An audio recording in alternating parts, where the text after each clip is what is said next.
Do you receive the news of Jesus' resurrection with faith and joyful wonder? A blessed Saturday, brothers and sisters. This is our reflection question for today. Holy Spirit, make my heart open to the Word of God. Make my heart open to goodness.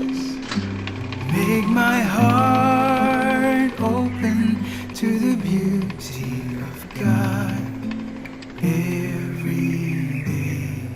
Amen.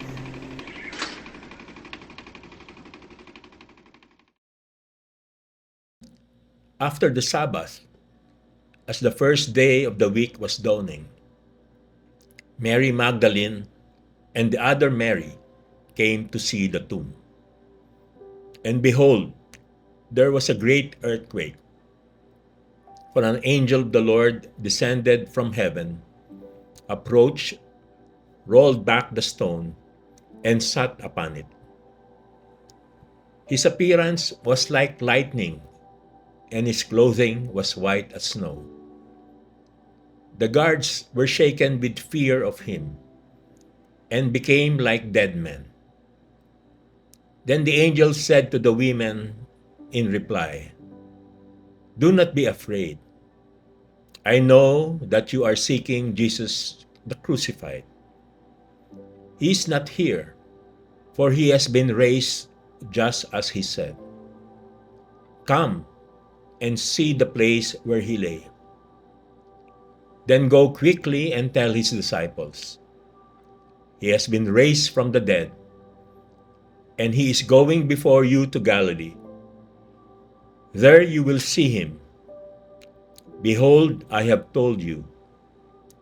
Then they went away quickly from the tomb, fearful yet overjoyed, and ran to announce this to his disciples.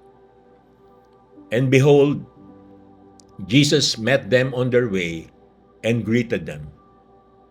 They approached, embraced his feet, and did him homage. Then Jesus said to them, "Do not be afraid.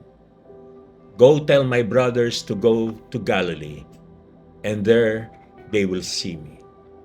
Holy Saturday is the day of profound silence, stillness, and patient anticipation, marking the time Christ lay in the tomb and descended into the realm of the dead to free the imprisoned. It is a day of waiting in faith, meditating on Mary's steadfast trust, and finding hope in God's presence, even during periods of silence and apparent defeat. For many centuries, it has been suggested that the first person to whom Jesus appeared after his resurrection was his own mother. Saint Pope John Paul II believed this. So did Saint Ignatius of Loyola, and many others throughout the centuries shared this belief. For these reasons, Holy Saturday is an ideal day to reflect on the pondering heart of our Blessed Mother.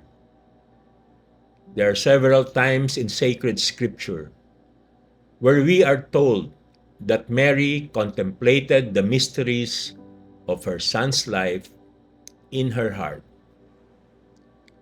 She was one of the few who stood by him in his agony and death.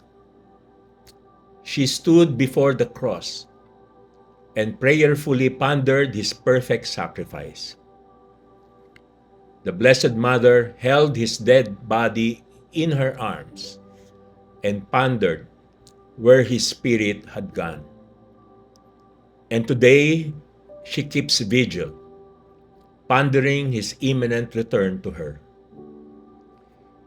The reality of the resurrection is the central fact of our Christian faith. Through the gift of the Holy Spirit, the Lord Jesus gives us eyes of faith to know Him and the power of His resurrection. Like our Mother Mary, the greatest joy we can have is to encounter the living Lord and to know Him personally. Let us celebrate the feast of Easter with joy and thanksgiving for the victory which Jesus has won for us over sin and death. As the song Children of Eastern Morn exhorts us, we are the children of Easter morning. We sing to proclaim the Lord's might. Now, there's meaning to our life of dying. For the Lord our God has conquered the night. With joy, we dedicate our lives to the service of the God of life, whose goodness we have known, until our lives to be themselves our song of Eastern morn.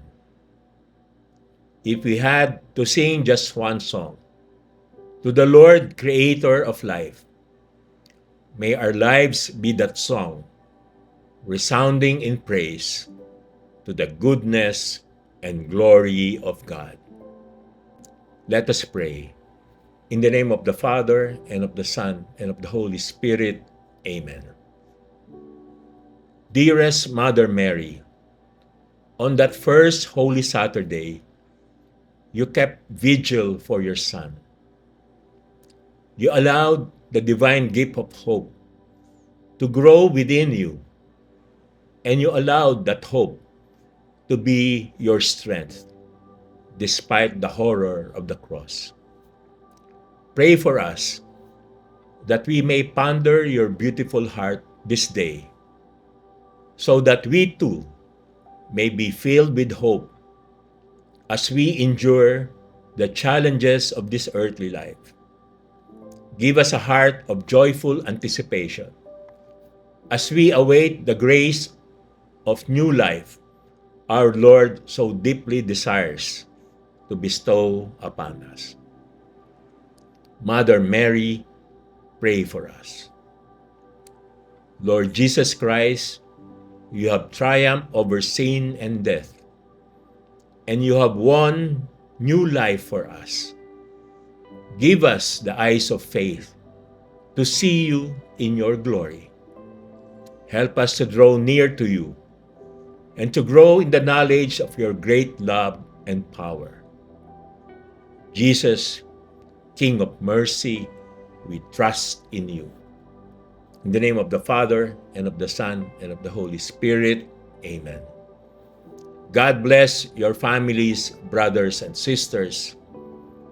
God bless our Catholic Church and Couples for Christ.